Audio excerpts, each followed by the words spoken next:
Emma Dobré Prod, vous avez déjà entendu cette réclame dans toutes les chansons pratiquement de DJ Kérosène. Et dans bien d'autres chansons, c'est une belle jeune dame qui s'essaie à la production depuis de nombreuses années. Mais avec Mon heure a sonné en 2016, premier single du genre de DJ Kérosène, c'est l'explosion Carmen. Comme si un ange était venu se poser sur ce beau teint. Notre invité, c'est Emma Dobré. Mais aujourd'hui, on va connaître au-delà de Emma Dobré une autre facette de la productrice que tu es. Voilà, tu me permets de te tutoyer parce que quelque part, c'est la famille. Le principe de l'émission Actu People, c'est de se raconter dans les moindres détails. Et on espère qu'on aura en tout cas de la matière. Comment va Emma Dobré? Je vais super bien. Super bien. Je fais grâce. Tu viens de boucler la saison 3 de La Voix des Étoiles. C'est ça. Quelles sont les émotions que tu as vécues lors de ce tournage? Ben, c'est pareil, comme chaque année. Hein. Là, je suis à la première édition, donc c'est pas nouveau pour moi. Mais c'est juste dire que ça fait plaisir d'aider la jeunesse, puisque l'émission, c'est de rassembler la jeunesse, chercher, découvrir de nouveaux talents. Donc ça fait toujours plaisir de les réunir dans une villa et puis essayer de les coacher, les aider, les pousser. Et puis après, au finish, on aura un gagnant, on a un gagnant que le label produit. Dans toute œuvre humaine, surtout dans le domaine de la production audiovisuelle, il y a pas mal d'écueils, il y a pas mal de difficultés. En 3 éditions, quand même, il y a eu des difficultés auxquelles tu as été confronté tout de même. Oui, au fait, ce qui décourage un peu, c'est qu'après La Voix des Étoiles, le gagnant, souvent, tu as l'impression qu'il n'a pas envie de travailler, en fait. Voilà, il faut parler. C'est un peu fatigant. C'est ce petit côté-là qui me décourage un peu. Voilà, parce que je me dis, si j'ai fait Kérosène, il faut bien que je fasse un deuxième Kérosène. Et ça, c'est, je vais dire, c'est... En fait, je me bats pour ça. Mais à chaque fois que je trouve des personnes que je veux produire, je vois qu'ils n'ont pas envie de travailler, il y a trop de paresse. Et ce qui me ralentit un peu dans mon travail. C'est bien de le dire comme ça, mais on pourrait dire peut-être que c'est vous qui détectez mal vos talents, peut-être quelque part, non? Non, en fait, là, quand je fais le concours, il y a des jurys. Et je prends des personnes vraiment sensées, qui maîtrisent bien le travail. Voilà, donc c'est pas moi qui choisis ces enfants-là. Moi, je fais un casting, après je prends des belles voix. Et après, au prime, je prends des jurys. Après, c'est eux qui choisissent. Je ne prends même pas un jury, je prends 3 jurys. Donc chacun a son avis, au fait. Peut-être que les jurés ne s'adaptent pas au goût musical du jour, parce que les goûts musicaux changent tellement. Avec, aujourd'hui, on voit par exemple au niveau du zouglou, je dis n'importe quoi, hein, c'est plus le zouglou qui était fait en 90. Mais si vous avez un talent, par exemple, qui excelle dans un genre musical qui ne s'est pas réinventé, qui ne s'est pas adapté au goût du moment, il va sans dire que ça c'est même pas là le problème. Il ne peut pas faire avoir du succès. Non. En fait, les enfants, ils chantent super bien. Okay. Mais c'est juste la paresse. Ils n'ont pas envie de travailler. Voilà. Pour eux, peut-être, ils se disent peut-être que rentrer dans le label Emma Dobré Prod, c'est la magie. Genre, tu rentres, bim, après, tu as le succès. Non, mais il faut travailler. Et quand ils rentrent dans le label, maintenant, moi, je leur mets la pression pour travailler, mais apparemment, il y a trop de paresse. En tout cas, le message est clair. Le message est clair. Ceux qui participent à La Voix des Étoiles, sachez que une chose n'est pas de participer à cette production, mais une chose est de pouvoir exceller, de bosser. C'est comme le foot, il ne s'agit pas d'avoir du talent, mais il faut travailler. Et c'est à force de travail que cette jeune dame a pu s'ériger le statut qu'elle a aujourd'hui. On va s'intéresser à ton parcours. Emma Dobré Prod, c'est qui? Emma Dobré, d'abord Emma Dobré, à l'état civil, le nom c'est Douba. Douba. Voilà, je suis Bété, je suis Guébier. Ok. Voilà, je viens de Gagnoa et le prénom c'est Emma Dobré. Voilà. Ah, donc Douba, Emma. C'est le nom de mon père, ouais. Douba, Emma Dobré. Ouais, donc Dobré, ça c'est le petit nom du village. Voilà.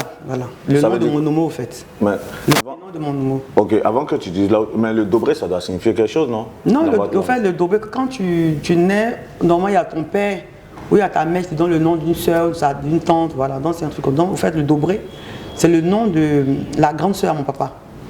Elle s'appelle Dobré, son petit nom du village. Ça n'a pas une signification particulière dans votre langue? Une chose de sûr, on ne m'a pas expliqué, non, je ne veux pas te dire, mais je sais que Dobré, c'est mon petit nom du village. Ok, donc voilà. Douba, Emma Dobré, elle naît où? Elle grandit comment? Et elle grandit dans quelle atmosphère? Je suis né à Nbonoir, à Niama. Voilà, je suis resté avec les 2 parents jusqu'à l'âge de 3 ans. Et après, ma mère elle est partie. Donc je suis resté avec mon père jusqu'à l'âge de 15 ans. Il est tombé malade, donc je suis allé rester à Vridi. Bon, je faisais la navette à Bobo et puis chez mon papa parce qu'il était très malade. Donc je suis resté chez un cousin. Et après, mon père il est décédé quand j'avais 15 ans. Voilà, il est décédé. Et un an après, ma mère est décédée. Donc on va dire depuis l'âge de 16 ans, je suis orpheline de père et de mère. Donc je suis resté chez des oncles, des cousins, à Vridi, à Bobo. Mais c'était pas facile. C'est pas facile, c'est-à-dire que tu n'es pas chez tes parents, tu vis chez des cousins, chez des oncles. Donc la vie, vous devez imaginer qu'on te maltraite, tu n'es pas chez toi, on ne s'occupe pas de toi. Donc du coup, j'arrête les études et je me lance. Et j'ai mon grand frère, bon, mon cousin, qui s'appelle Gadrou Lasta. C'est lui qui me met dans le milieu du showbiz. Donc je commence à travailler avec Gadi Seli. Il avait un coin, il avait un maquis. Je commence à travailler là-bas. Et c'est de là que je commence à essayer d'économiser un peu, faire un compte. Puis je croise une personne qui est dans le temps qui était le père de mes enfants, avec qui j'ai eu 3 enfants. Malheureusement, j'ai perdu un, donc je suis resté avec 2 enfants. Comme on le dit à Paris, le choix du roi, une fille et un garçon. Et après, j'ai fait mes papiers. Voilà, et puis je me suis retrouvé en France. Lui d'abord il est parti, moi je suis parti après. Et c'est là-bas que j'ai fait mes 3 enfants. Et après, je suis resté marié, on va dire quoi, 18 ans, 17 ans. Et puis après ça n'allait pas, on s'est séparés. Voilà. Donc je reviens au Bécaye, je retourne dans mon pays où je décide de me lancer dans la production. Avec toi, il y aura beaucoup de choses à raconter parce que tu as un vécu forcément. Oui. On va aller crescendo. À 3 ans, tu perds ta mère. Et à 3 ans du moins, ta mère quitte ton père. Tu grandis comment en étant avec ton papa? Ben, je grandis comme un petit garçon. Puis c'est mon papa qui s'occupe de moi. C'est mon papa qui fait tout. Donc je grandis avec un... Et bon, mon père, quand ma mère est partie, il a tellement eu mal qu'il n'a pas voulu se remettre avec une femme. Donc du coup, on va dire côté papa, je suis l'enfant unique. Je suis sa fille unique. Voilà, à part moi, elle n'a plus d'enfants. Mais par contre, ma mère, après, elle s'est remariée. Donc elle a fait des enfants là-bas. Donc mon père, après, il tombe malade. Il est même tombé malade, je pense que 2 ans même avant qu'il ne meure. Donc les 2 autres années, je suis à Bobo chez mon cousin. Voilà, et après, je suis resté chez lui. Ça n'allait pas. Il a voulu que je fasse le travail de nounou. Mais comme chez mon papa, j'étais tellement gâté, je n'arrive pas à le faire. Donc il m'a quand même dit de partir faire. Je suis allé au plateau, travailler chez une dame, ça n'allait pas. La dame m'a mise dehors. Et je ne pouvais pas retourner maintenant chez mon oncle, mon cousin qui était à Bobo, chez qui je vivais. Parce qu'au fait, je l'appelle oncle, mais c'est mon cousin, puisque c'est le premier fils de l'enfant de mon grand-père. Voilà, donc en général, normalement c'est mon cousin. C'est ça. Mais comme c'est le premier fils, donc du coup il devient mon oncle. Donc moi je l'appelais tonton. Et quand la dame m'a mise dehors, je ne pouvais plus retourner chez lui. Donc je suis resté dans la rue. J'ai fait 5-6 mois dans la rue. Ah ouais. Au plateau, oui. J'étais enfant de la rue. Et après, ça n'allait pas. Donc j'ai appelé la maman de Gadrou Lasta. Et je suis allé rester chez elle. Parce qu'elle aussi vivait aussi à Bobo avec nous. Mais elle avait son appartement, bien sûr. Donc je suis resté avec elle. Et c'est après, elle est partie voir mon cousin. Très souvent, quand on parle des enfants de la rue, on fait tout de suite allusion aux hommes, aux petits garçons. Toi, comment tu te retrouves comme jeune fille dans la rue? Oui, c'est quand je suis allé au plateau pour aller faire le travail de nounou. Oui, à 15 ans. Donc je vais, dans le temps, c'est les petits paniers là. Donc moi j'avais des vigiles. Donc je laissais mes bagages chez le vigile et je partais travailler chez les familles du là. Et le vigile refusait que je dorme là parce qu'il s'est dit souvent les patrons qui viennent faire la ronde, pour pas qu'ils voient qu'il y a une petite fille qui dorme là. Donc moi je dormais sur les bancs. C'était là où les dames qui faisaient, la dame du là qui faisait la nourriture au plateau, qui vendait le riz au plateau, je lavais les assiettes, mais le soir quand elle rentrait, moi je dormais sur le banc. Et le matin, quand le vigile, le matin je partais me laver dans les toilettes du vigile pendant 5-6 mois. Pourquoi tu n'es pas approché de cette dame pour lui faire comprendre ta situation, celle que tu vis en ce moment? Non, je n'ai pas fait ça. Parce que moi je me dis qu'elle ne pouvait rien faire. Elle ne pouvait rien faire, pardon. Puisqu'on ne se connaît pas. Elle, pour elle, je viens de travailler. Donc après, moi je suis une personne, je suis beaucoup renfermée au fait. Je n'aime pas trop parler. Donc je ne la connais pas, non, je ne peux pas aller lui parler de moi. Puis moi je me dis, elle se cherche aussi. Et on sait tous que la famille du Loa, c'est beaucoup d'enfants. C'est beaucoup d'enfants, donc je n'ai pas voulu... Au moment où maman quitte papa et qu'elle va se remarier quelque part, Est-ce que vous gardez de bons rapports tout de même? Justement, non. Pourquoi? Puisque moi, je ne l'ai pas connue. Je n'ai pas connu ma mère. Je vais dire, pas que je ne l'ai pas vraiment connue, mais j'essaie de causer avec ma mère. Tu sais, déjà âgée, parce que mon père a refusé que je puisse la rencontrer. Il ne voulait pas, parce qu'elle avait tellement mal qu'il ne voulait pas. Donc, du coup, ma mère, on va dire, c'est quand mon papa est mort même que je commençais à bien connaître ma mère. Et c'est après aussi. Vous êtes resté en contact 1 an simplement, parce que un an après. Mais avant ça, je me cachais quand même pour aller la voir. Et il faut dire aussi qu'elle n'était pas sur Abidjan. Elle était mariée avec un monsieur qui était à Divo. Donc elle vivait à Divo. Voilà.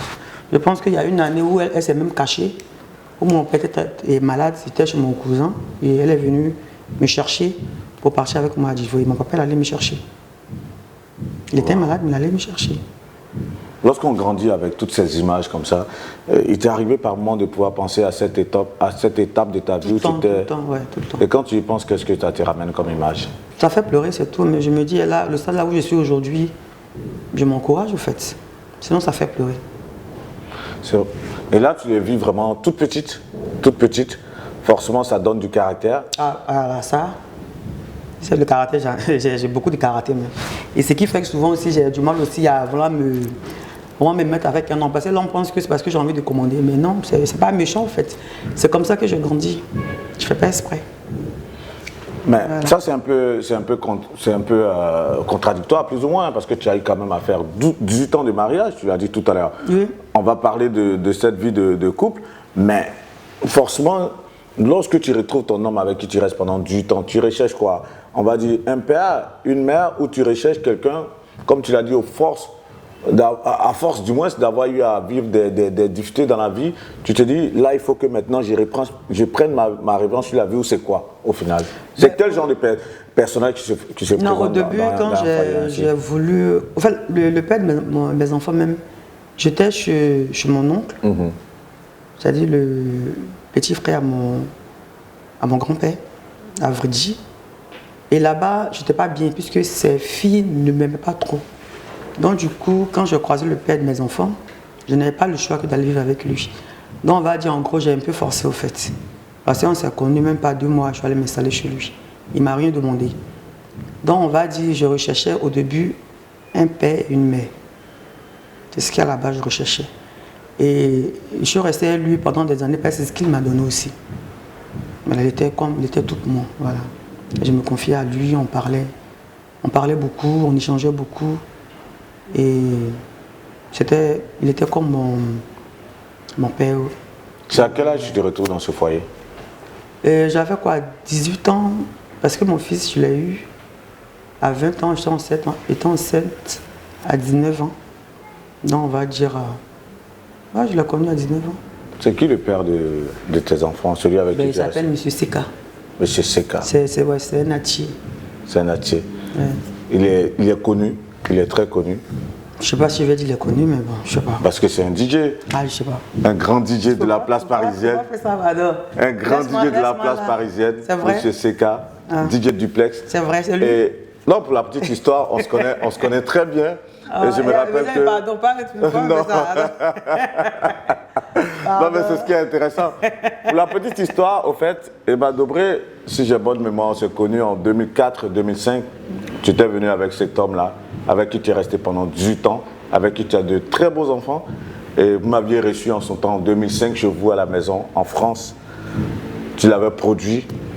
Parle-nous de ces 18 ans de mariage. C'est vrai que là, on ne va pas parler des rapports. Et surtout ta fille, comment elle s'appelle là déjà? Ornica Seka. Ornica. Je tenais à te dire merci, ma petite, parce que tu te rappelles, tu devais avoir peut-être 2 ans ou 3 ans, j'étais allé chez papa et maman.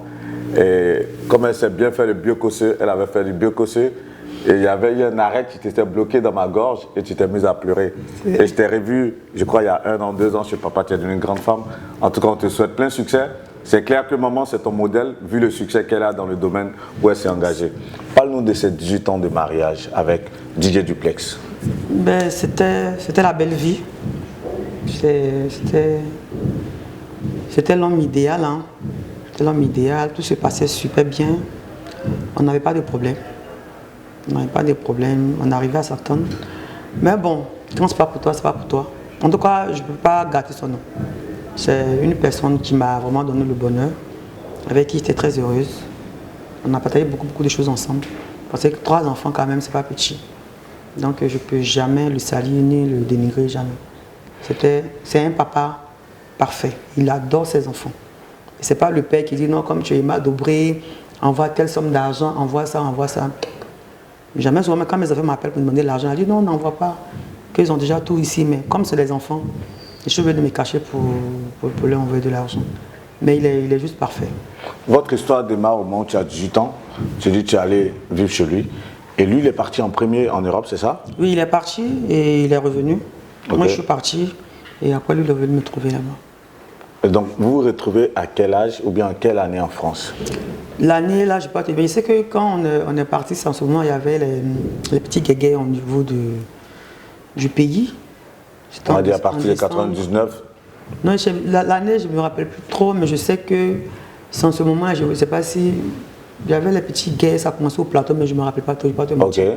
Je ne vais pas dire de bêtises, mais je sais que quand je l'ai connu, j'avais 19 ans. Ok. J'avais 19 ans, puisque j'ai eu mon fils à l'âge de 20 ans. Donc on va dire, si tu avais 19 ans, on va dire en 2000. C'était au début 2002, un truc comme ça. Au début de la crise militaro-politique de la Côte d'Ivoire, voilà, c'est ça. Donc vos premiers pas en France, comment est-ce que vous arrivez à vous insérer du moment où vous formiez un couple, que vous arrivez en France? C'est pas évident, c'est clair, mais vos débuts, raconte-nous un peu. Moi, je suis parti, lui, il était déjà là-bas, il est venu, moi, je suis parti après. Et j'ai connu une tante par le bien d'un ami qui m'a pris chez elle, puisqu'elle avait besoin d'une personne pour garder sa fille. Et moi, quand je partais en France, j'étais enceinte de 3 mois. Voilà, donc du coup, je ne pouvais pas travailler, donc j'étais chez elle à la maison. Je gardais sa fille jusqu'à ce que j'ai 8 mois, 7 mois, 8 mois de grossesse. Et c'est à ce moment qu'elle appelle le 115. Voilà, elle appelle le 115. Et moi, je vais à l'hôtel. Je reste à l'hôtel jusqu'à ce que j'accouche. Et là, on commence à me verser un peu de sous. Donc, je prends une chambre chez une dame parce que moi, je ne peux pas rester dans le 115. Je ne supportais pas. Donc, je prends une chambre chez une dame où on payait 300 € chaque fin du mois. Donc, je suis là-bas jusqu'à ce que ma fille grandisse. Et puis voilà. Pourquoi est-ce que toi, dès que tu arrives, pourquoi tu ne vis pas avec ton homme? Non, parce qu'on n'a pas d'appart encore. Ok. Et puis, en général, à Paris, quand tu vis chez une personne ou tu loues une chambre, les gens refusent que tu vives là-bas avec ton homme. Donc, lui vivait de son côté, voilà, et toi, tu vivais de ton côté. Voilà, jusqu'à ce qu'on se prenne un appartement. Et cela a duré combien de temps? Ça a duré pas longtemps. Hein. Non, pas longtemps. D'abord, on allait vivre ensemble. Son cousin, il a son père qui est à Paris. Donc, son père avait un grand appartement. Donc, il a parlé avec son papa, qui nous a donné une chambre. Que quand même, on essayait aussi de l'aider par rapport aux charges. Donc, on est resté là-bas ensemble pendant un bon moment. Et c'est de là qu'on a pris. Mais on n'est pas resté séparés pendant longtemps. Peut-être un an et demi, mais pas longtemps. Une très belle histoire d'amour, tu auras duré 18 ans, tu auras enfanté 3 enfants. Le plus beau souvenir que tu gardes de ce mariage? C'est les enfants. Déjà le mariage. Vous êtes mariés quand? On s'est mariés quand? Mon fils aujourd'hui il a 19 ans. On s'est mariés quand il avait 3 ans. 3 ans. Ouais. Donc on fait un petit calcul rapide. Il est né en 2003. 2003, c'est ça. 19 ans. Le 25 juillet 2003. Voilà, 2003, il naît. Vous êtes mariés. Quand il avait 3 ans. Quand il avait 3 ans. Donc vous êtes mariés en 2006. C'est ça. En 2006. Doug Saga venait à peine de mourir. Je ne sais pas s'il était mort 2 jours avant ou après. Doug Saga est décédé le 12 octobre 2006. Voilà. Donc vous êtes mariés en octobre 2006. C'est ça. Et vous êtes restés ensemble pendant 18 ans. Il y a eu des moments quand même que vous avez eu à partager, de beaux petits souvenirs, peut-être des vacances à Cannes, à Nice. Enfin. Non. On s'est cherché, non? Est-ce qu'on avait la tête? Maintenant, on a un peu, non? Ah ouais, il n'y avait pas de moment romantique. C'est le travail, parce que moi, j'ai toujours fait la restauration. Okay. C'est le SMIC. C'est ça. Et lui encore, il n'avait pas encore tout ce qu'il fallait comme truc. Donc, c'était un peu chaud le temps qu'il ait ses papiers, tout ça. Et puis voilà, parce que quand on s'est marié, je demandais à ce qu'il fasse un courrier à la préfecture pour ses papiers, puisque moi, j'avais une carte de résidence. Et lui, il n'avait pas de papier. Donc, il a fait un courrier à la préfecture. Dieu merci, on l'a répondu. Et puis, il a eu ses papiers. C'est à ce moment-là qu'il a commencé à bien travailler, mais il ne gagnait pas grand chose pour dire qu'on pouvait se permettre des vacances. Si on devait voyager, ben on venait à Abidjan. Voilà. Mais moi, je pense que les moments que j'ai passé avec lui, c'était le mariage, mes enfants, et comment il me traitait. Franchement, il était juste... Vous avez réuni combien de personnes lors de votre mariage? Ah ouais. C'était le mariage de l'année. Waouh.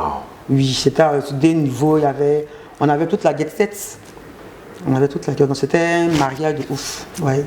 Parce que moi, je n'ai rien fait en petit. Quand je fais un bim. C'était vraiment... Ceux qui étaient là, ils peuvent témoigner. C'était l'époque où il était DJ au Nombril ou c'était avant ou après? Au Nombril, c'est Pigalle, non? Ouais, à Place Pigalle, ouais. C'est ça. C'est ça, oui. C'était au moins, il était DJ. Ouais. Ok. C'est ça. Là, c'était DJ Duplex, vraiment. Ouais, c'était... la duplex manie, la duplexie. Et c'était au moment où il avait créé la danse le ventripotent. Donc, tu étais productrice? Pas forcément. J'ai donné un coup de main, je n'étais pas productrice. Ou bien tu étais coproductrice? Non, j'étais productrice. C'est ce que tu veux entendre, non? Bah, c'est clair que ton aventure en tant que productrice n'a pas commencé maintenant. Non, moi, on n'avait pas de compte, on n'avait rien. C'était mon mari, donc j'ai donné un coup de main à mon mari, c'est tout. Je n'étais pas la productrice, mais il n'y avait pas de productrice, il n'y avait personne, mais moi, je donnais un coup de main. Ok, parfait. Voilà. Et cela t'a donné goût forcément à ce milieu dans lequel tu évolues? Non, même pas. Mais ça te vient comment? Cette envie vraiment de te lancer dans le monde du showbiz? Non, moi, c'est Kérosène qui me donne le goût. Puisque à la base, j'étais dans le milieu du showbiz, mais sans être productrice. J'étais déjà connue par les artistes, que ce soit à Abidjan comme à Paris. Donc, ce côté-là, il n'y avait pas de problème. Mais c'est Kérosène qui me donne ce goût-là au fait d'être productrice. C'est lui qui me donne l'envie. Mais tout de même, je veux dire, même si c'est parce que peut-être qu'il y a eu le succès avec Kérosène. Kérosène, forcément, on va en parler. Ça reste un peu, on va dire, ta success story, forcément. Mais tu es dans le milieu musical, tu fais un mariage où il y a toutes les célébrités, la jet set, tu l'as dit tout à l'heure. Tu as un mari qui est DJ. Donc, forcément, tu es de plein pied là-dedans. Et ça aussi, tu te dis, bon, le fait qu'on a fait ventripotent, pourquoi ne pas essayer? Le goût n'est pas venu de Kérosène, je suppose. Non, si. Quand je l'ai, comme je l'ai dit, quand je l'ai produit, c'était pas vraiment une position en tant que telle, c'était juste pour donner un coup de main. Ok. Donc, c'est pas quelque chose que je voulais faire. J'ai un homme qui voulait chanter, voilà. Tu l'as encouragé? Je suis sa femme, je l'encourage, c'est ce qu'il voulait faire, je l'encourage. Ça s'arrête là, mais je voulais pas être productrice. Très souvent, lorsqu'on a une vie simple, paisible, comme vous l'aviez, boulot, maison, petite vie de couple au calme, et que monsieur rentre dans le showbiz ou madame rentre dans le showbiz, forcément, il y a des bouleversements. Est-ce que ça n'a pas joué contre votre mariage? Non, moi, déjà même avant de croiser, je voulais déjà chanter. Voilà, je voulais faire partie du groupe des Avocates. Ok. Après, c'est mal passé, donc du coup, j'ai laissé tomber. Sinon, mon rêve, c'est d'être une chanteuse. Je voulais chanter à la base. C'est ce que je voulais faire, mais pas être productrice. Parce que productrice, c'est beaucoup d'argent. Voilà, donc c'était même pas mon truc. C'était chanteuse. Là, tu nous donnes... moi, j'aime bien les exclus. Hein. J'adore ce genre de confidence. Comment ça s'est fait, puis tu n'as pas pu faire l'aventure avec les Avocates? Il y a un gars qui m'a approché pour dire non. Bon, moi, j'ai vu le truc venir au fait. Il fallait au restaurant, il fallait sortir. J'ai dit, bon, ça, c'est pas mon truc. Ça... Raconte-nous bien. C'est quel gars qui t'a approché, je le connais pas même. qui t'a dit... Je le connais pas. C'est pas toi, tu sais que dans le milieu, tu sais que le milieu est pourri. Tu connais. Comment? Tu connais. Faut laisser les détails là. Là, tu parles de quoi? Des propositions indécentes? Ben voilà, si tu veux être star, il faut donner ça pour avoir ça. Moi, ça m'a pas intéressé, donc du coup, il s'est tombé. Et c'est ce monsieur qui a produit le groupe Les Avocates? Ah là, je sais pas. Mais comment tu dis que tu devais faire partie du groupe? Oui, lui, il y a le producteur qui est là, puis à part le producteur, il y a les gens qui sont autour, en fait. Ok. Voilà, donc c'est ces personnes, non, pas forcément lui. Ah, lui, il était un peu l'intermédiaire entre le groupe et le producteur. Voilà. Et il cherchait des filles qui devaient... Non, il y avait déjà des filles, mais il y avait une fille dedans, je ne sais pas si elle était impolie, donc ils l'ont virée. Au fait, le groupe était déjà créé. Ok. Donc la fille, elle est partie. Ils ne se sont pas attendus, il y a eu un problème de gens, elle est impolie. Voilà, donc elle est partie. Et dans le groupe, moi, j'avais une amie, on va dire... l'ex-copine de mon grand frère Gadou la star. Comment elle s'appelait? Comment elle s'appelle? J'ai oublié son nom là. Bah, c'est pas grave si tu as oublié son nom. Mais en tout cas, c'est la copine de Gadou. Gadou, voilà. Donc c'est elle qui m'a approché pour dire, ah Emma, comme tu veux chanter, donc voilà l'occasion. Donc moi je la croise. Maintenant elle me présente la personne, mais c'était pas le producteur en tout cas. Ok. Voilà, il cause avec la personne. Et après la personne donne un rendez-vous, on va aller manger, on va échanger un peu. Bon, moi ça m'a fait intéresser. Je ne suis pas partie, donc c'est comme ça. Quand elle m'a appelé, je lui ai dit que ça ne m'intéressait plus de chanter, puis après... Ce genre de propositions, après, tu en as eu combien comme ça? Là, aujourd'hui, Ouais. jamais. Aujourd'hui, aucun homme ose te dire en face, Emma, je souhaiterais que... Je suis productrice. C'est autre chose. Le respect s'impose Ouais. quelque part. Ben oui. Même en tant que productrice, là, tu n'as jamais Pas été possible. confronté à Bon, ça. tu veux me donner quoi? Pour que je donne quoi? Qu'est-ce que tu vas me donner? Tu te dis que peut-être le gars, il a voulu profiter de ta faiblesse sociale quelque part. Ben oui. Et là, aujourd'hui, ce n'est pas le cas. Donc, Emma est socialement bien nantie. Ouais, Aujourd'hui, mais on peut- la vie m'a déjà formée même. Donc, Et si tu arrivais d'aventure qu'un homme puisse te faire de telles propositions au jour d'aujourd'hui, comment tu mais les réagirais? hommes ne m'approchent même pas déjà. Les gens ont peur de m'approcher. Pourquoi? C'est vrai, tu dis la vérité. Mais pourquoi? Et je sais pas. La dernière fois que tu une t'es fait réalité. draguer, c'était quand? Je sais pas. Ah ouais? Parce que tu donnes pas l'occasion ou... Peut-être que je n'ai pas l'occasion. Ou peut-être qu'ils ont peut-être tapé poteau. Je sais pas. En tout cas, mes amis viennent, m'invitent, normal quoi. Mais je sais qu'ils sont fins. Mais ils n'osent pas me parler. Donc on est là, on papote. Souvent ils disparaissent un mois, ils réapparaissent. Mais après aussi, je veux dire, pour draguer aujourd'hui, c'est clair que quand on est des personnes matures, 2-3 petits gestes, on peut se comprendre. Mais si ils voient que avec des petits gestes, tu ne réagis pas, il ne faut pas se livrer comme ça, non? Hein? Mais peut parler, tu me plais bien. Ça Ah c'est ouais. dit, non? Et si tu dis ça, bah après, ils ont Non, tu peur me peut-être- plais bien, après je comprends. Voilà. Ah Emma, tu es une belle femme, tu me plais bien. Et toutes ces personnes, forcément, qui ont dû te faire ce genre de compliments, c'est clair que tu as dû rester de mab, non? Non, Qu'est-ce que tu as répondu ensuite alors? on me dit rien. Végesse. Bon, là, moi, je te dis, Emma, tu es une belle femme. Je sais pas, on est sur le plateau là en Hein? direct. Oui, j'ai dit merci. Voilà, tu me plais bien. Oui, merci. C'est tout. Bah voilà, c'est ce merci-là, eux, ils ne veulent pas entendre. Mais Eux, non, ils mais veulent quelle plus. cause? Mais ils ne savent pas ce que moi je vais dire. Ils ne savent pas. Quoi ça? Ils ne savent pas ce que je vais dire. Mais moi, Eux j'ai n'ont dit pas là, tu as osé. dit, moi, Non, j'ai mais dit ça, toi, tu as dit. toi, tu as fait. Oui. Mais est-ce qu'eux, ils ont fait? Ah ben, si ils font, tu vas dire, tu vas pas Non, dire mais merci. on ne sait jamais. Donc, Peut-être que là, c'est devant la caméra. Tu me dis. Il te dit merci. Je veux qu'il dise quoi devant la caméra. C'était une petite parenthèse drague. Guillaume Vergès et Emma Dobré. Emma, on va s'intéresser à ce métier si passionnant, celui de la production musicale. Tu tombes carrément sur l'appel rare. Il a déjà raconté sa version des faits par rapport à votre rencontre, du moins. Toi, quelle est ta version des faits par rapport à cette rencontre? La rencontre entre Emma Dobré et Kérosène. Moi, je pense par rapport à ce qu'il a dit, il n'y a pas grand-chose à rajouter, mais je vais quand même te briefer un peu. Kérosène, il a fait une vidéo qu'il a postée. Moi, je ne le connaissais pas, je n'ai jamais entendu parler de Kérosène. Je connaissais juste le son Boulevard DJ, mais je ne savais pas réellement qui chantait ce son. Donc, quand j'ai vu la vidéo, j'ai aimé la vidéo. Il a fait une vidéo que j'ai aimée. Et puis après, je clique sur la vidéo, j'essaie de chercher, puis après, je vois que celui qui avait posté, au fait, il avait posté, et puis il y a quelqu'un d'autre qui a partagé.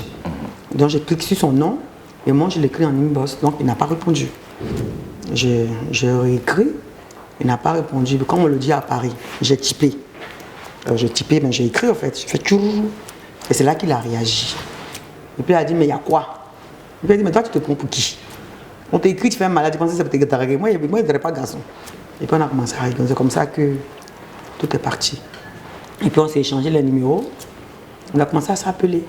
Et dans le temps, moi, je sortais déjà avec une personne. Bon, j'ai sorti avec une personne, mais je pense que c'était fini. Mais n'empêche qu'il y avait encore des petits trucs. Et lui, il sortait aussi avec une personne. Donc on ne parlait même pas de drague même.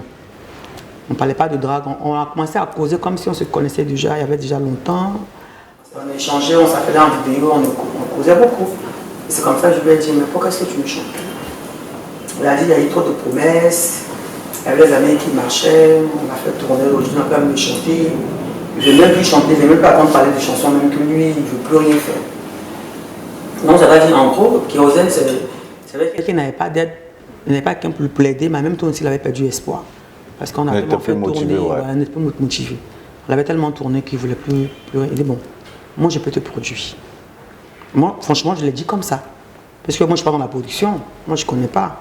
Même quand j'ai essayé d'aider le père de mes enfants, moi, je ne faisais rien du tout. Moi, c'était juste à des sous, je finançais, mais Tout ce qui est autour, la promotion, tout ça, moi je ne connaissais pas.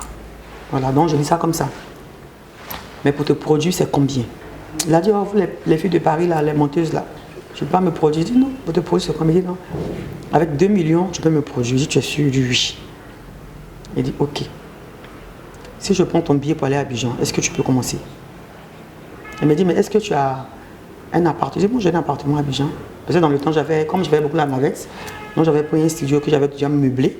Donc quand je venais à Abidjan, je ne prenais plus d'hôtel, je restais dans l'appart. Et l'appart reste vide pendant 1 an, mais je continue de payer l'appartement en fait.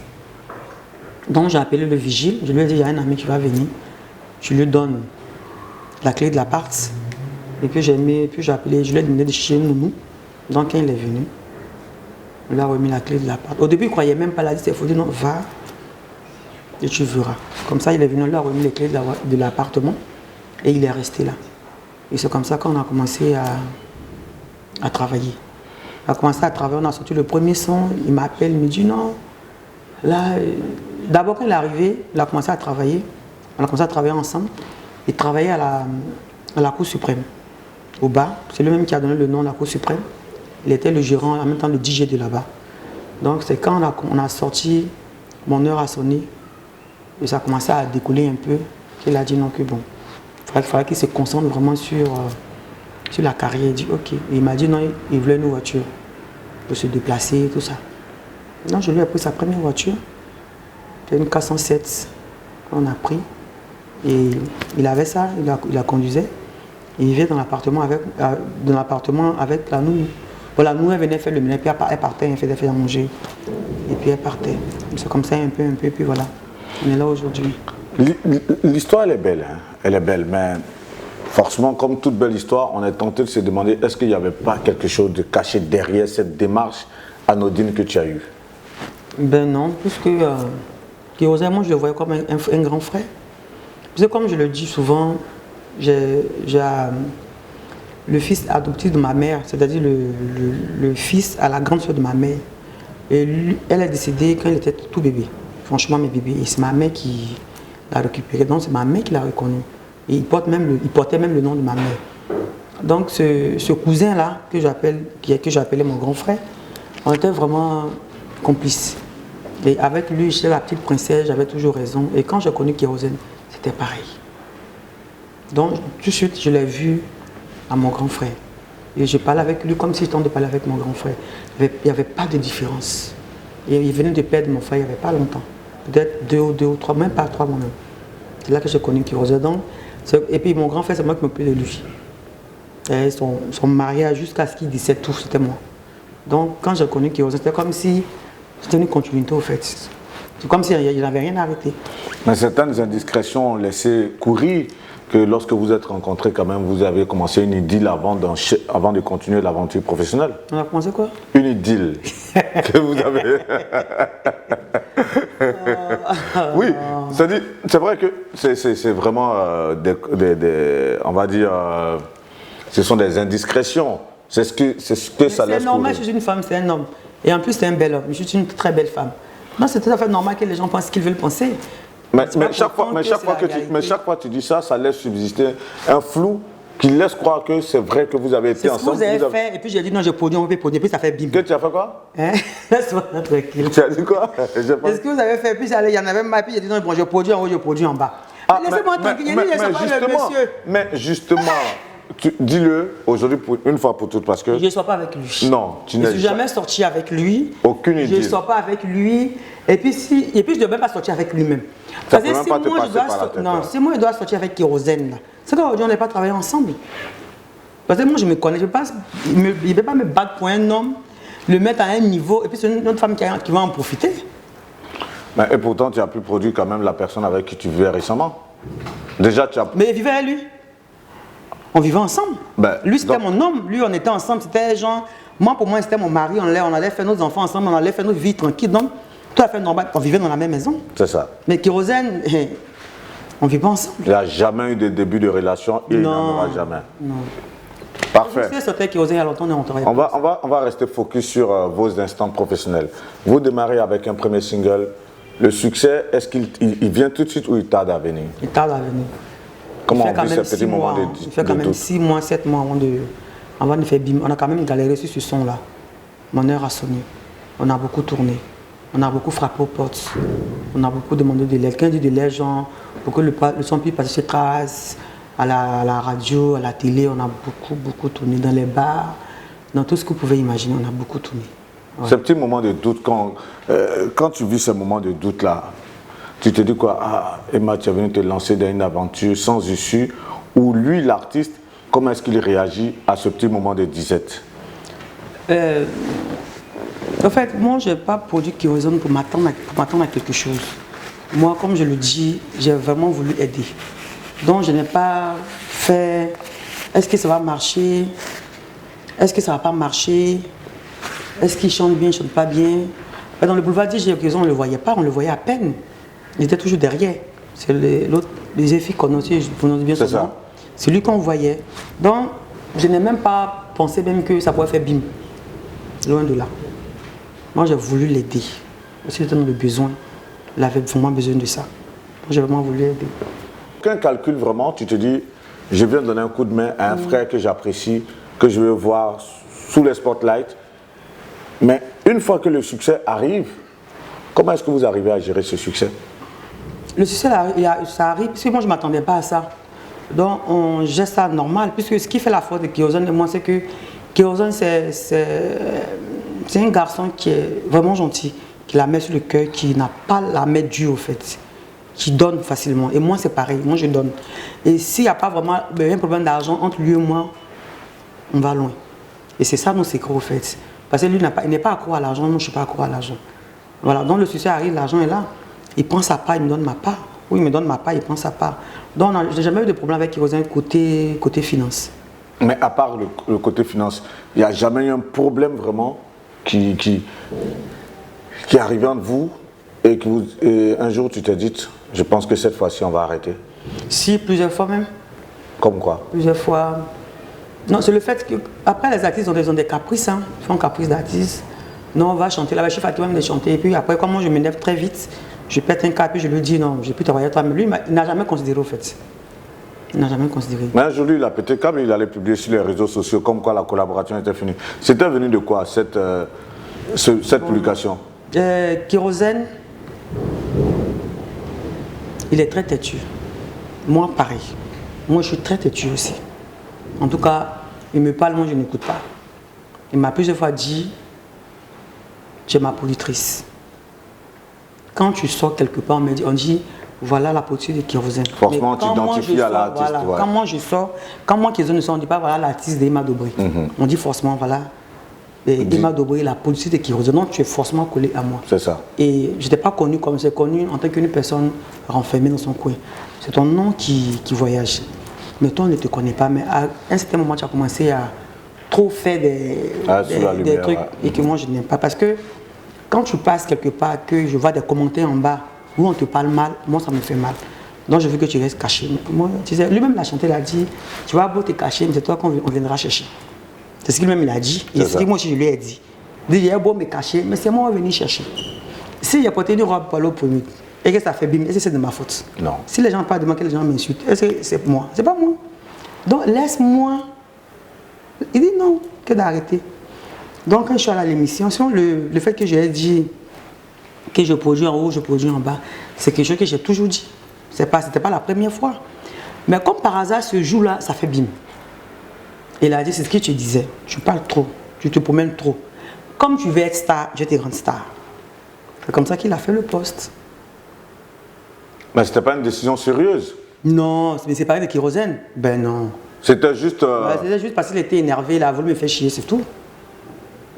Mais après, en aparté, vous avez géré ça comment? Mais il n'y a jamais eu de problème. Mais puisque ça donnait l'impression que la séparation était actée, comment vous avez géré ça après en aparté? Il n'y a pas eu de séparation, il n'y a jamais rien eu. Non, je comprends, mais je veux dire ça. On se causait, on se parlait. C'est comme moi, je me lève pour dire que tu l'appelles Kérosène. Ça fait bim. Ah, tu fais l'application, mais par derrière, vous Ben appelez. oui, on cause. Non, il n'y avait pas de problème. Vous jouez de votre public quelque part? Ben non, il était fâché. Donc il a fait le poste, il a fait le poste, il ne peut plus retirer le poste. Mais après ça, malgré qu'il a fait le poste, moi je faisais mes postes. Où je disais non, Kérosène, moi c'est juste à vie. Je faisais mes postes, les gens voyaient ça. Mais derrière, quand lui finit de faire l'application, qui appelle son ami? C'est moi qui l'appelle. Et tu lui dis quoi? Je lui ai dit, mais ça c'est quoi? Il dit, mais tu veux être star, non? Non, je veux être grande star. C'est tout ce qu'il a dit. Il dit, ok, il n'y a pas de problème, non, rends-moi star. Mais c'est vrai qu'il a fait, il était fâché. C'était pas un buzz.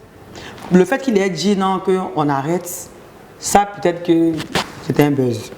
Mais le fait qu'il soit fâché, c'était pas un buzz. Okay. Il était vraiment fâché. En tant que productrice, vous faites beaucoup de beaux clips. Combien tu mises par clip? Combien te coûte un clip en tant que productrice? On peut miser. En fait, ça varie. Parce que le tout premier clip? Le bonheur a sonné? Ouais. 2 millions. 2 millions. Oui, 2 millions. Après, les autres clips peuvent varier entre 6 millions, 7 millions, mais il n'y a pas que le clip au fait. Parce qu'il y a tout ce qui, il y a les danseurs, il y a les habillements, il y a ceux qui viennent, il faut manger. Ah, c'est ce que vous donnez à l'équipe de réalisation qui est 6 millions. Oui, ça dépend. Après, ils ne prennent pas tout ça en compte? Comme le clip qu'il a fait à Monaco, on a payé super cher. Ouais, combien? Très beau clip. Non, je ne te dirais pas. Non, une idée. Non, je ne te dirais pas parce que il y a ce qu'on a payé, puis il y a ce qui était les filles qu'on a pris là-bas, le truc qu'on a joué. Je peux l'entendre, mais une estimation quand même, parce que c'est un clip qui fait rêver. De loin, c'est l'un de vos plus beaux clips. Ouais, on peut aller quoi. Ça permet de valoriser aussi les artistes. 9 000 euros, 10 000 euros, je ne sais pas, un truc comme ça. 10 000 euros? Peut-être même plus même. Non, mais 10 000 euros, c'est pas grand-chose. Non, non, juste le clip. Mais il y a les filles, il y a les lieux qu'on a payés, on a loué, il y a la villa, il y a les filles, il y a la voiture, il y a plein de choses. Et là où ils vivaient, parce que quand on dit un clip, c'est pas forcément le clip. Je l'entends bien, je l'entends super bien. Mais c'est tout ça aussi, tout ce qui rentre en compte pour la réalisation du clip, que ce soit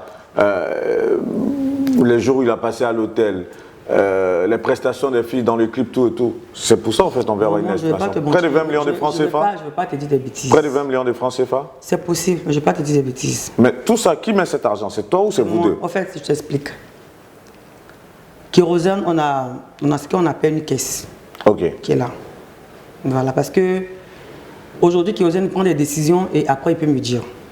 Jean, il peut dire, ah, m'a dit aujourd'hui, je viens en studio, j'ai fini. J'ai payé le studio peut-être 1 million ou peut-être 2 millions. Donc, ce qu'on va faire sur mon cachet de la semaine prochaine, j'enlève ma part, j'enlève ta part et ce qui est là, j'enlève la production dedans.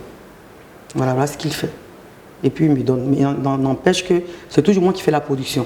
En fait, si tu veux, si on a un cachet peut-être de 3 millions, je prends un exemple tout bête. Si moi, ma part est peut-être la moitié, lui va prendre sa part, et puis il va dire voilà ta part. Mais comme j'ai dépensé 2 millions, donc je vais prendre ça pour boucher le trou. C'est dans ta part qu'on prend pour produire, voilà. En gros. Donc tu restes la productrice. Je reste la productrice. Toujours est-il qu'au jour d'aujourd'hui, quand même, vos différentes productions vous permettent de financer toutes les autres productions et tout ce qu'il y a comme réalisation des clips et autres. En tout cas, c'est tellement bien réfléchi. Vous êtes parti pour un long bail. Tu n'as pas l'impression que vous allez vous essouffler un jour? Par rapport à quoi?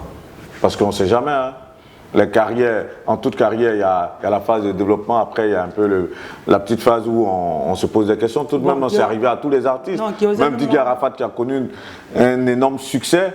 Dans les années 2012, avant qu'il ne sorte Pankaka, il y avait eu il y avait quand même un petit moment de flottement aussi. Non, Kérosène et moi, on peut peut-être ne plus travailler ensemble, mais on sera toujours ensemble. Parce qu'avant d'être mon artiste, c'est déjà mon... Non, au-delà de... Parce que là, je sais que vous travaillez toujours et on vous souhaite de continuer à travailler ensemble. Le succès, comme je le dis, ce n'est pas quelque chose qui est acquis. Il peut arriver des moments de flottement. Est-ce que tu ne te dis pas qu'un jour, ce moment-là va nous arriver? Tu n'y penses pas? De son côté musique, pour son côté... Oui, oui, au niveau de l'inspiration. Ben oui. Là, pour chercher d'autres artistes pour continuer l'aventure. Oui, forcément, oui. Là, il peut m'arrêter même l'année prochaine même.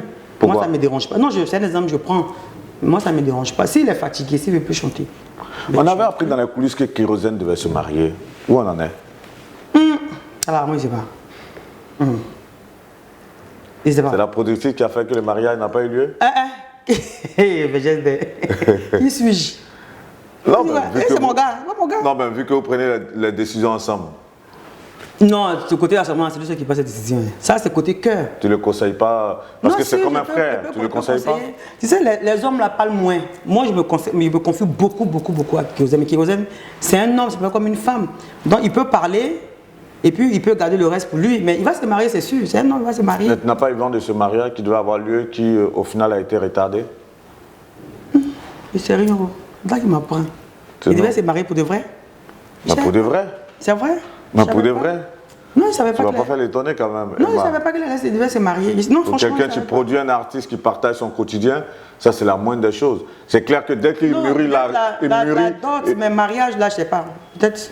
Bon, cette dot là justement, toi tu as eu vent de ça ou pas? Non, peut-être que ça va venir, peut-être la dot se préparer pour ça. Donc tu as eu vent de la dot? Je ne sais pas.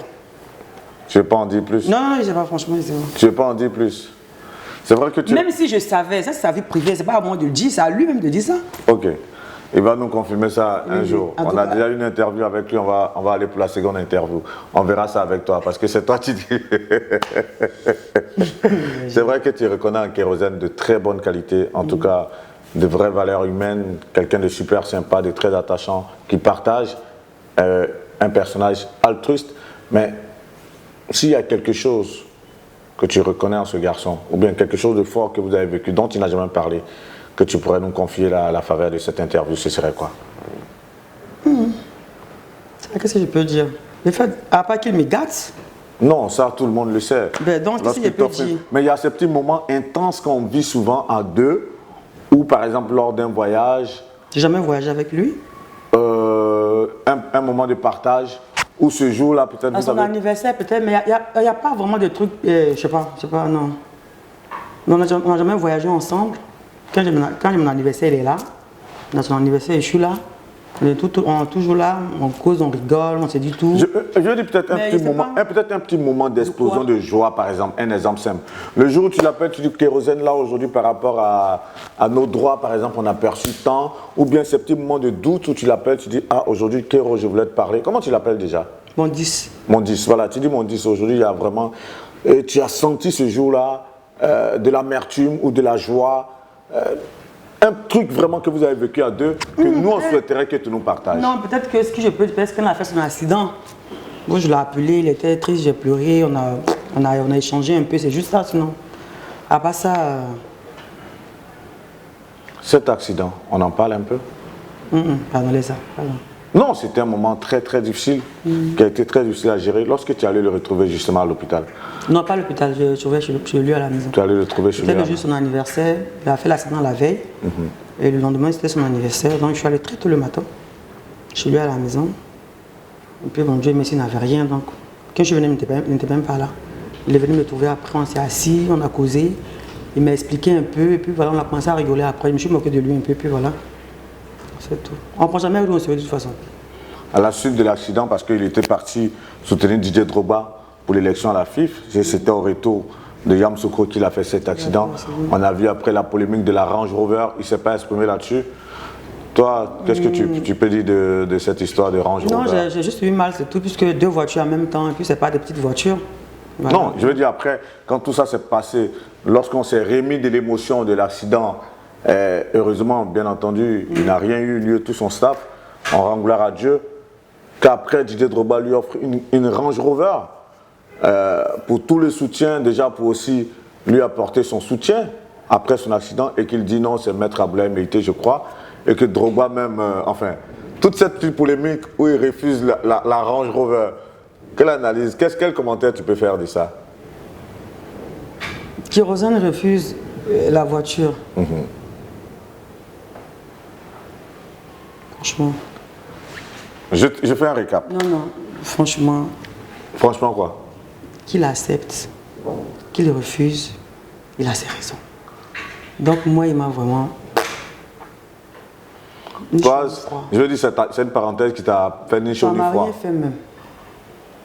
Tu l'as pas appelé pour dire, mais mon 10, tu joues à quoi là ou bien quoi? Je le connais. Tu n'en as... Ah ouais? Je le connais, donc... C'était quoi? Ça va servir à rien, non? Il a ses raisons aussi, il a refusé. Mais moi, je ne pense pas qu'il ait refusé, je pense qu'il a gardé la voiture, non? Non, quand je dis refusé, il a fait une implication. Il dit, si c'est Drogba, il dit, bon, c'est maintenant je me rends compte, je refuse. Après, on a vu des challenges où les gens refusaient un peu des cadeaux. Ça fait le temps d'un buzz sur les réseaux sociaux, ça a duré 2-3 jours. Mais forcément, j'en ai eu les échos. Si, j'ai parlé avec lui, mais après, on n'a pas parlé de grandes choses. Non, il ne refusait pas forcément, c'est peut-être un truc qu'il voulait créer. Franchement, moi, je n'ai pas parlé de ça. Je n'ai pas parlé de ça. Tu refuses. Franchement, ça ne m'a rien dit. Pour te dire vrai. Absolument rien. Non, rien. Votre prochaine production, ce sera quoi? On est dessus. dans ton travail, je pense que, Inch'Allah, d'ici 1 ou 2 mois, un mois et demi, 2 mois, ça va sortir. Pour refermer la parenthèse Kérosène, je veux avoir un petit truc assez fort. Le moment fort de votre collaboration, c'était quand? C'était à quelle période? Les moments forts de votre collaboration. Cherche un peu, Emma. Moi, je veux quelque chose. Les moments forts. Ouais, de votre collaboration.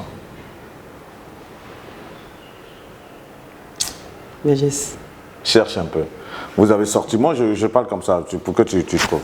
Vous avez sorti Mon heure a sonné, vous avez sorti Marie-Jo, vous avez sorti L'élu, vous avez sorti quoi d'autre? En tout cas avec de très beaux clips. Le clip avec Pancho le gâteur, là, je sais pas, c'est ça L'élu, non?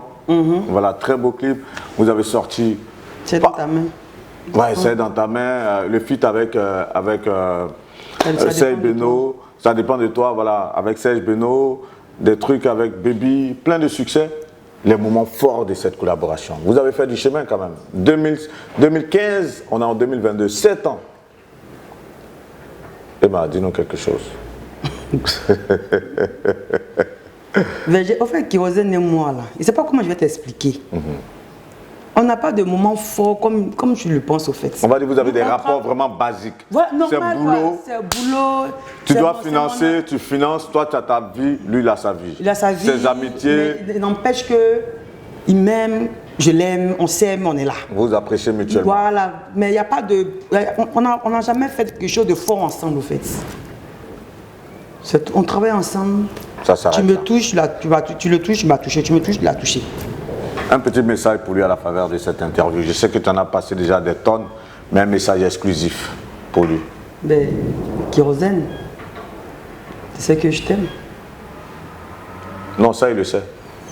Tu vas pas m'avoir sur ce coup, ça il le sait. Quelque chose d'inédit. Qu'est-ce que tu cherches? Tu cherches quoi en fait? Non, je cherche des choses assez fortes. Je cherche des choses inédites. Tu sais, l'histoire de Kérosène et moi là, c'est déjà... On en a trop parlé déjà. Voilà. Mais donc, justement, quand on doit en parler, il n'y a pas de wow dedans, en fait. Mais quand on doit en parler, justement, c'est ce que je te disais tout à l'heure. Le principe de cette émission, c'est d'avoir des choses inédites. C'est d'avoir des choses, des petits détails. Et je sais que tu as un récit de vie assez fourni. Tu as partagé pas mal de trucs, tu as vécu pas mal de choses. Et dans ce vécu, il y a Kérosène quelque part. Donc avec Kérosène, Kérosène, il vient en tant que, comme je l'ai dit, un meilleur ami à qui je me confie. Et après, qui devient mon artiste. Donc, on travaille. Quand je besoin de quelque chose, il est là. Comme je le dis souvent, il est comme mon père, comme ma mère. Il est tout le temps là quand j'ai un problème, que ce soit là où il va être. Si j'ai besoin de quelque chose, il réagit automatiquement. C'est ma famille. C'est-à-dire que c'est lui, quoi. Il est tout le temps là. Parfait. Il est tout le temps là. On va pouvoir avancer dans l'échange. Ta dernière séparation, elle date de quand? 1 an, quelques poussières. 1 an, quelques poussières. Comment tu as vécu cette séparation? Normal. Pourquoi? Parce que je m'attendais à ça.